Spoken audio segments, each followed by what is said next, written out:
Hey you're listening to episode number 126 of the Keto Diet Podcast. Today we're chatting about the deprivation effect, what happens when you eat everything, acceptance versus loving yourself, and so much more. This topic means a bunch to me because I get a lot of questions about how I live in an intuitive body and how I'm able to make choices for my body instead of how I want it to look and more how I want to nourish myself and accept my body. And so today's guest is a wonderful human being in the self-acceptance space. And it means a lot to me that you hear this message that she has today because I think it could really help a lot of people. If you have questions about today's content, head on over to healthfulpursuit.com/contact and ask me. So today we are going to be chatting about a bunch of different things. And if you're like, wait, what's the link for that? Or hold on a second, does she have a resource for that? I probably do.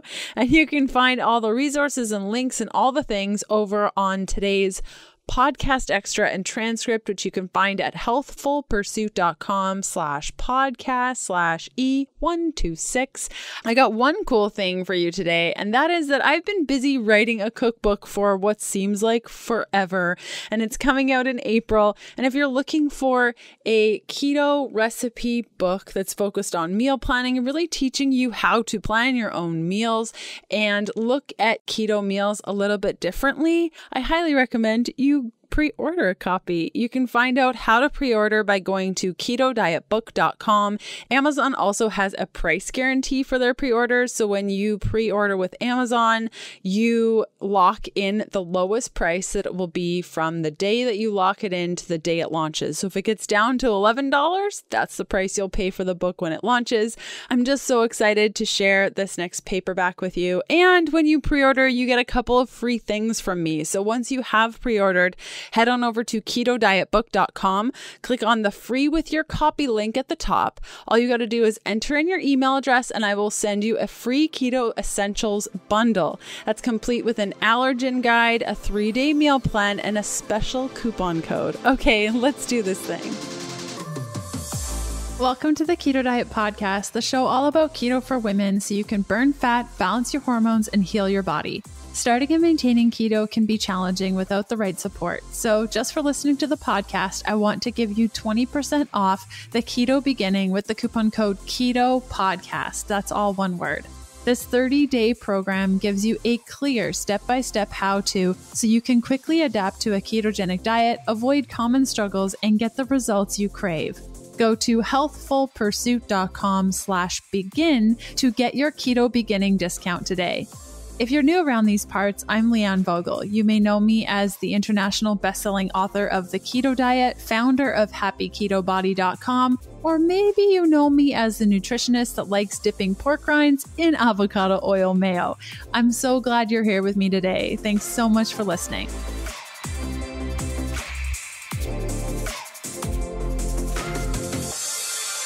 Today's guest is Mick Zazon, who's a food freedom virtual health coach, founder of Rose Retreat, and founder of Health Undefined, a virtual support healing system ran by Mick, dietitians, therapists, coaches, and other experts in the health and wellness field. She believes that cookies should always be eaten gooey and warm. Jamming to 2000 Avril can make your day 79% better, and breaking up with dieting is 100% possible when given the right tools and support. Mick shares her message and provides free content on her Instagram, Mick Zazon, and her website, mickzazon.com. Now, just a quick trigger warning for all the people out there listening. If you're triggered by conversations of eating disorders, binge and purge tendencies, or abusive relationships, I highly recommend skipping today's episode, maybe listening to a past episode, or seeing me back here on Sunday. Now, we chat a lot about connecting to the body, intuitive eating, and food freedom. And if you already have a copy of my digital program, Fat Fueled, you can head on over to Chapter 2 for the 7 days to food freedom techniques, as well as a bunch of other steps, very much in line with today's conversation. Now, if you don't already have a copy of Fat Fueled, you can get it by going to healthfulpursuit.com/fatfueled. And let's cut over to today's interview. Hey, Mick, how's it going? Hi, how are you? I'm I'm good. so good. Yeah, yay, you're here. I We're am. doing this. I like to start off a quick question to all of my guests, and it changes depending on where they focus most. And so, my question to you is, what does food freedom mean to you? So I'm sure we'll dive deeper into why this means so much to me. Food freedom is how I coach in different aspects of my clients like that. But food freedom to me means accepting what you are. And that is so hard to wrap your mind around because you're like, wait a second, food is food, but not really. Food plays a role in so much more than just one aspect in your life.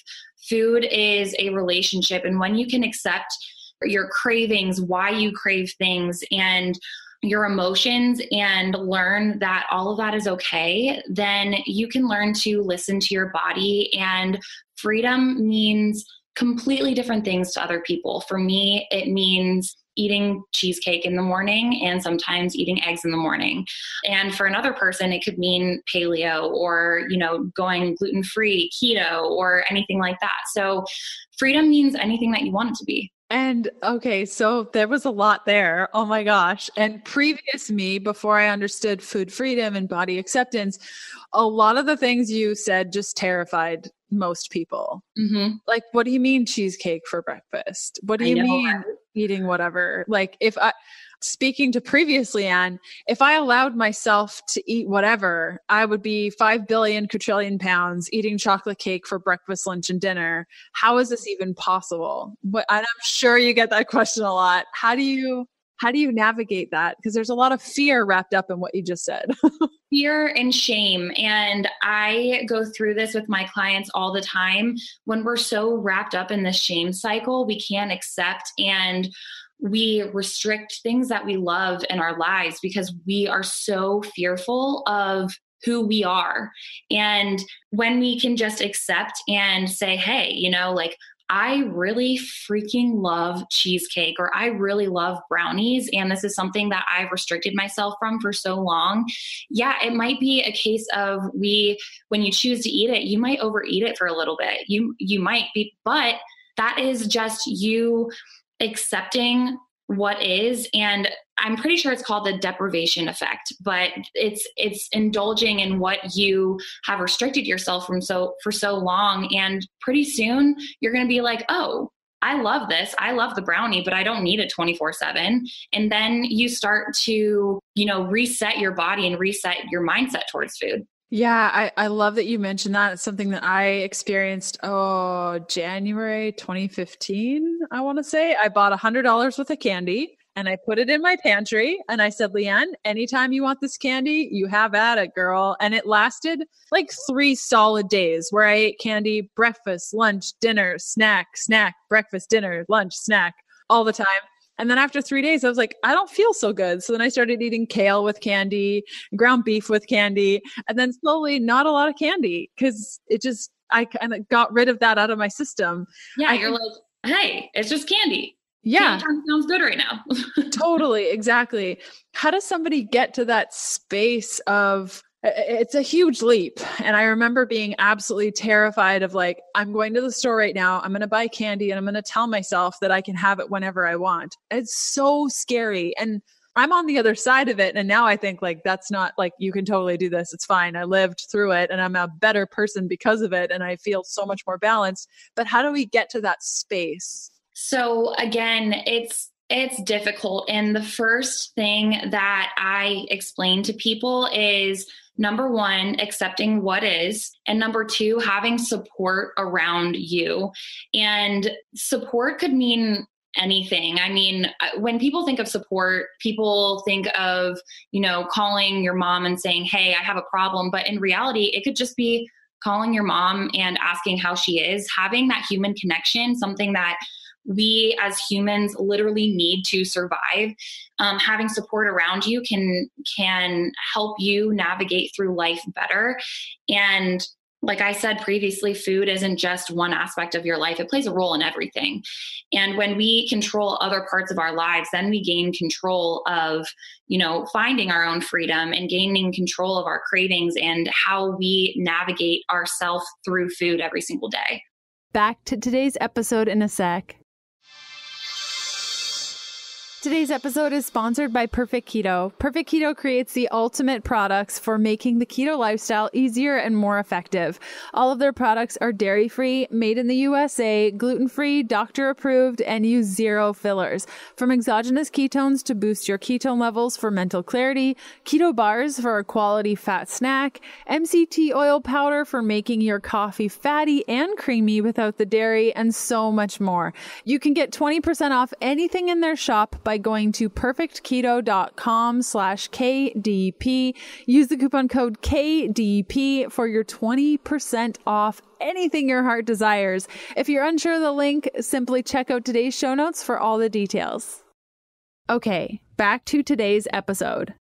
How did you get into this? Because generally speaking, when somebody's talking like this, they've experienced something quite momentous themselves.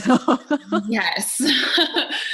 So, there's a lot of unloading. And when I say that, I feel like I've lived literally 10 different lives. I mean that like I have lived 10 different lives.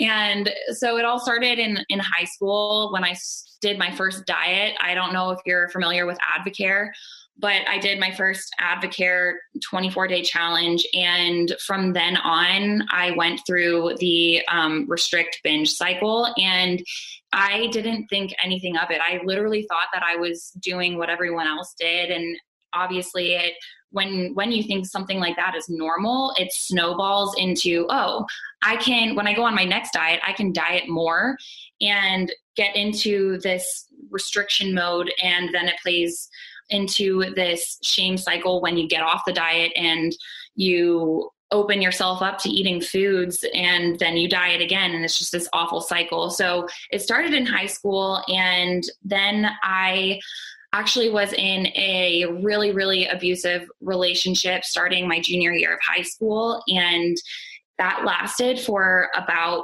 4 years. But during that relationship with him, he had actually used food as a way of controlling me.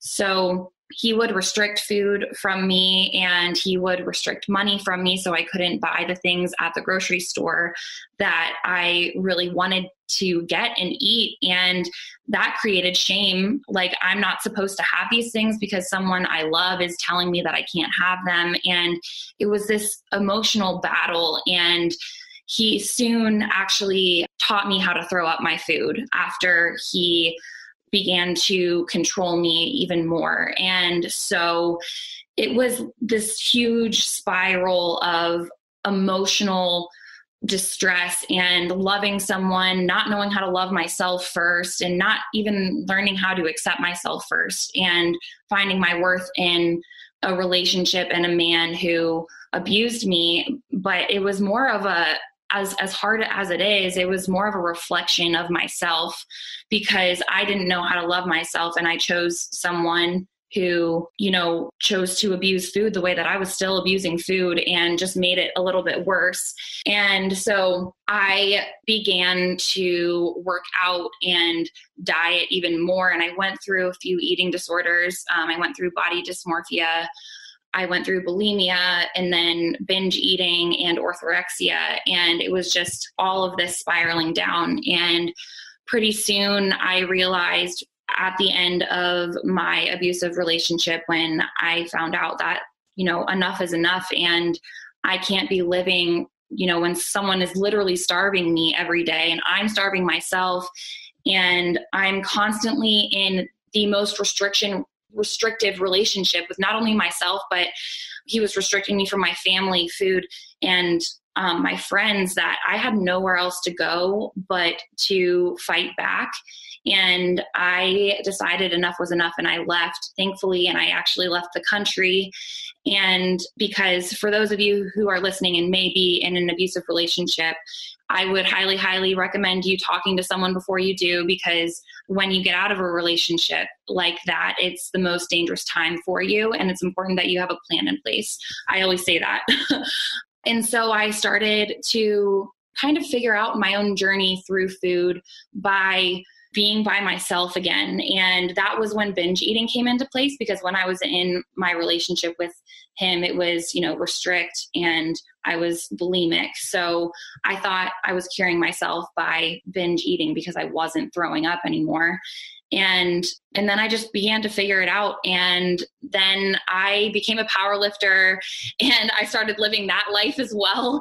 And I tracked macros religiously, because if I could control my calories, then, binge eating wouldn't be a problem. Throwing up wouldn't be a problem, and I could be eating enough and whatnot. But in reality, I was still dieting, and I was still binging and doing all of this without even knowing. And then I hit absolute rock bottom. My body just completely shut down on me, and I became in this depressive state where I did not leave my bed for a month. I was ordering Postmates, and you guys, this is real life. I'm about to tell you some real life stuff. I did not leave my bed. I did not see outside of my apartment for a month straight. I ordered my groceries in. I ordered Postmates 5 times a day, and I literally had food plates all around my bed because I could not stop eating, and I did not know what was going on. And that was for a month straight.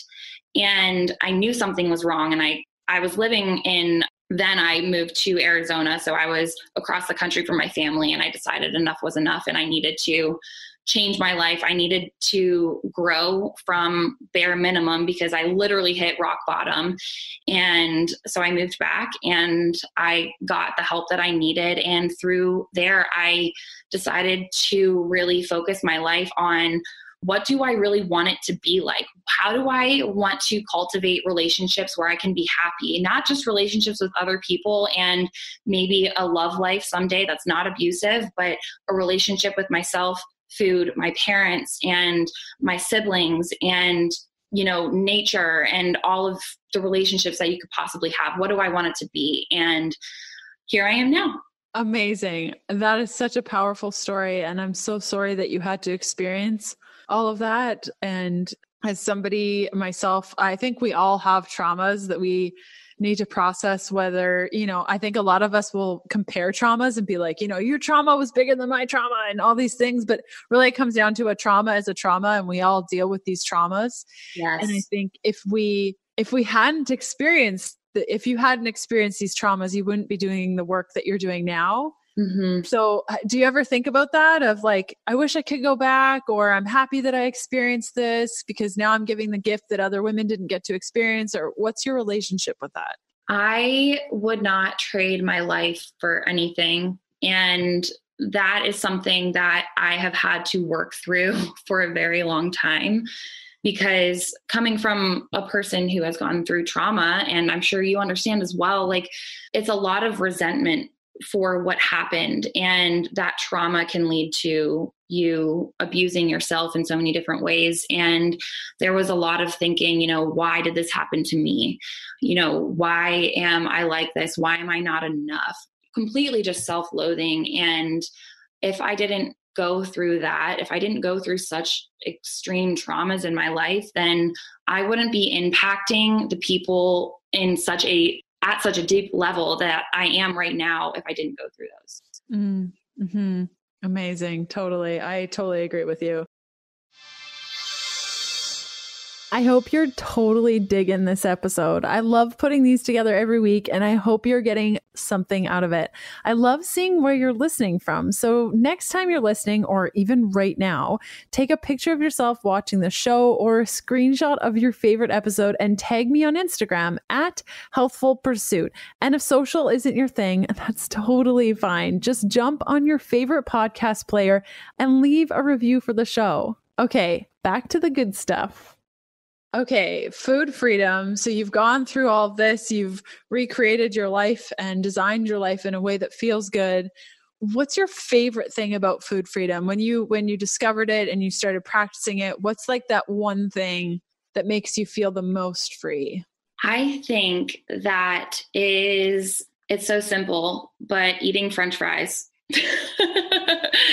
I love French fries, and having French fries, it's almost in my daily diet. I'm not even kidding you guys. Like, I eat French fries religiously because it makes me happy and it makes me able to show up in life at such a happy level that, it completes me.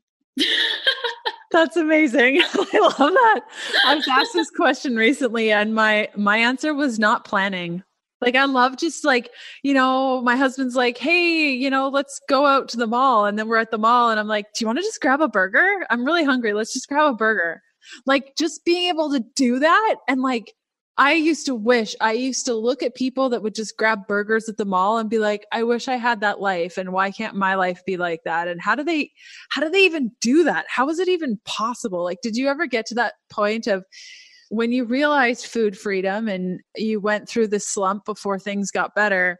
Did you start to grasp these concepts of food freedom and be like, that could never be me. I could never do this? Oh my gosh. Yeah. Speaking of malls, I don't even know if they do this anymore, but the sampling stations where people would sample in the food court, I would get so jealous at the people who would go up and sample cookies or sample, the really good chocolate or Chinese food, something soul foodie. I was always so jealous of the people who could just say yes without even thinking.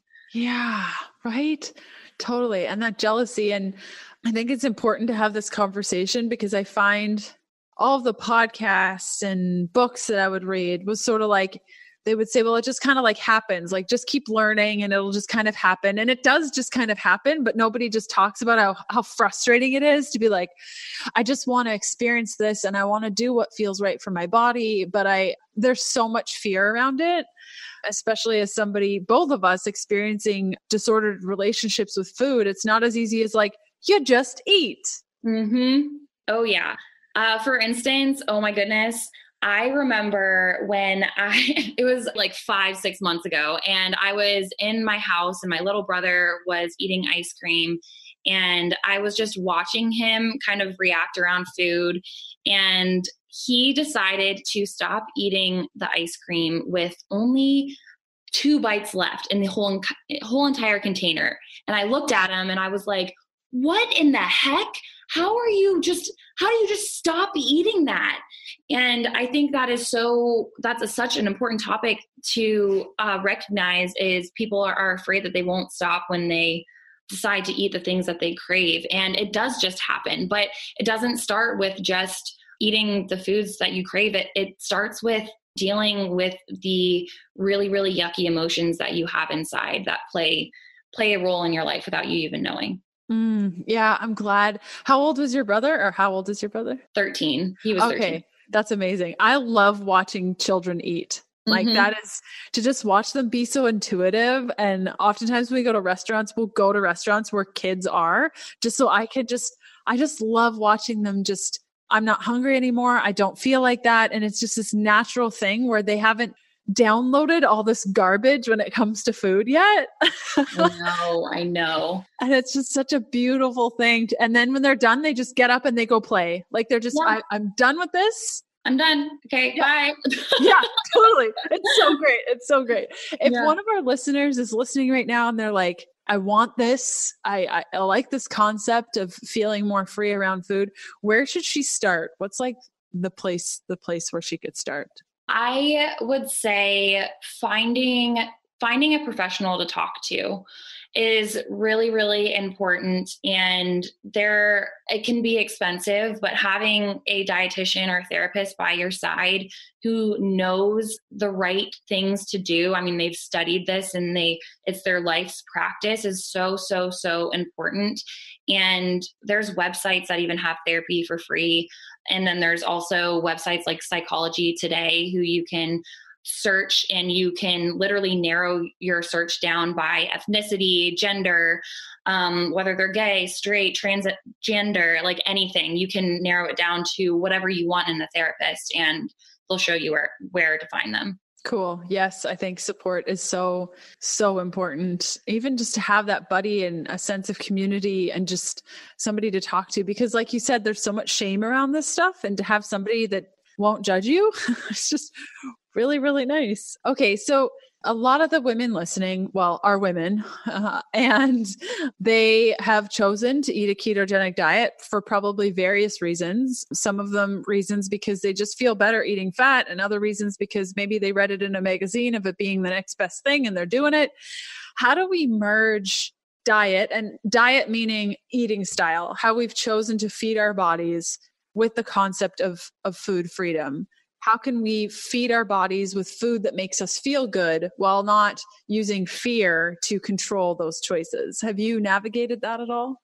It's trial and error. As that sounds, it's just trial and error. And a lot of people don't want to go through with that, which is why they resort to going to magazines and finding the newest fad diet that is out there, because it's an easy fix. And diets follow through with their promise. If, weight loss is something that you want, it's so easy to go on the internet and find a 30-day challenge or whatever that restricts basically everything in your entire diet that will make you lose weight. It will. And instant gratification is one of the most difficult parts about breaking up with dieting and learning how to navigate food freedom in your own way, because you're so used to, not even that you're so used to, but fast happiness is very, very glamorized today. Yeah, completely. Back to today's episode in a sec. Some people choose to do plant-based keto and others do carnivore-based keto, and I'd like to think I'm somewhere in the middle, loving meat and plants. I thrive on the right kind of animal protein from healthy animals that get treated fairly, have happy lives on pasture, and are raised ethically. This is why I choose to eat grass-fed and finished beef, free-range chicken, heritage-bred pork, and wild fish. I'm so happy I can get all of these options from ButcherBox, a meat subscription service I've used since 2016. Listeners of the show get a free filet mignon, pack of bacon, and $10 off their first box, plus free shipping from now until the end of February 2019. You can head on over to butcherbox.com/keto diet to order your first box and get your free filet mignon, bacon, and $10 off your first order. Okay, back to today's episode. And there's a huge role of self-acceptance in all of this, wouldn't you say? Oh, yeah. Yeah.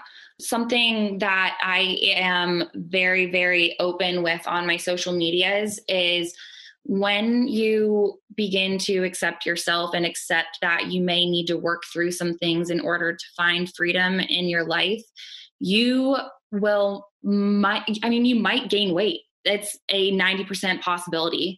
And opening yourself up to accepting yourself through that weight gain is so scary when media all over the place is telling you that the Victoria's Secret body type model is the only type of beauty standard that we have. So it's really scary. Yeah, we were at the mall.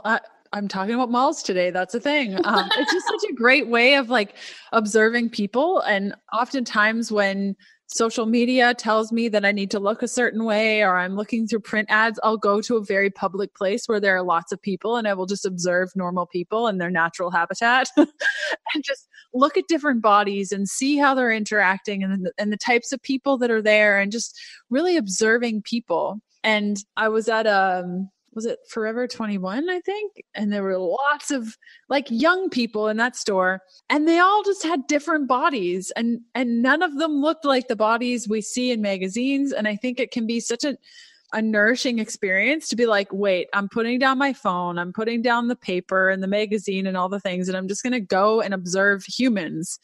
And it's very rare that they match up. I haven't found that lately, if ever.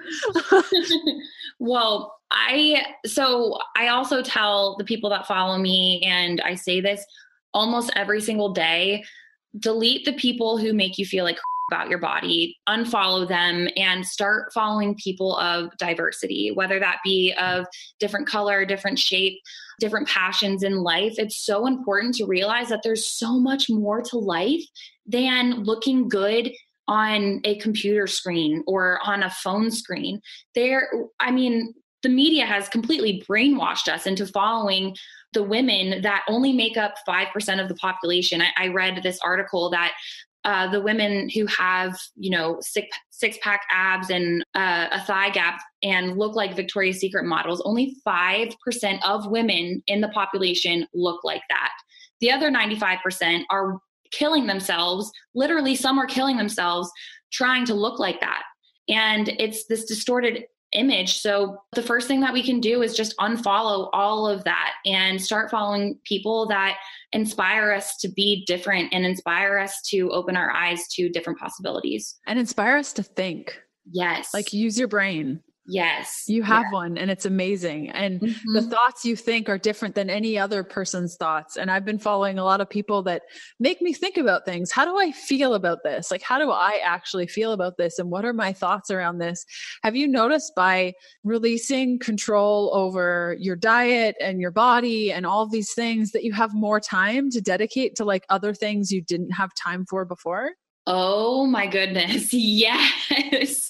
So I was a stickler for meal prepping when I was tracking macros and exercising. And when I just decided to stop meal prepping and open myself to going out to eat, I opened myself up to experiencing situations where I'm laughing with my friends in a restaurant and I'm not slaving away in the kitchen, making 25 chicken breasts and broccoli and spaghetti squash for the week. And I could easily just enjoy a meal, laugh with my family or friends, and, utilize that time elsewhere. Yeah. Like there's so many other activities. Many activities. Yeah. What do you feel is missing in the health and wellness space right now, specifically for women? I think the space to accept themselves. We're on a good track right now with, the media blowing up, especially around the Victoria's Secret show. I'm talking about Victoria's Secret models. So maybe that's just what I'm talking about today. You're talking about malls. But there was a lot of, women fighting back and saying, no, because I'm different from you, this is my beautiful. And I'm not fitting into your standard, and that's okay. I'm going to strut myself down the runway, whether I'm a size 15, a size 4, a size 10, whatever body shape you have too. This is who I am. And I think that was such a beautiful thing to see, because acceptance is just lost in the world when diet culture has completely brainwashed us. Yeah, completely. I agree with you. Where can people find more from you? How can we follow you and get all the good stuff? Yes. So you can find me on YouTube. Instagram is where I'm mainly at, and Twitter, all on Mick Zazon. So MIKZAZON. You can find me there. And my website is www.mickzazon.com. Amazing. And your Instagram's amazing. So we will include all those links in the show notes today. And I just want to thank you so much for opening up your heart and telling your story to our community. I know it's going to help a lot of people. Well, thank you guys. Whoever's listening and needs some encouragement today, I'm by your side, and I'm sure you are by their side too. And, it's okay to be who you are. Amen. Yeah.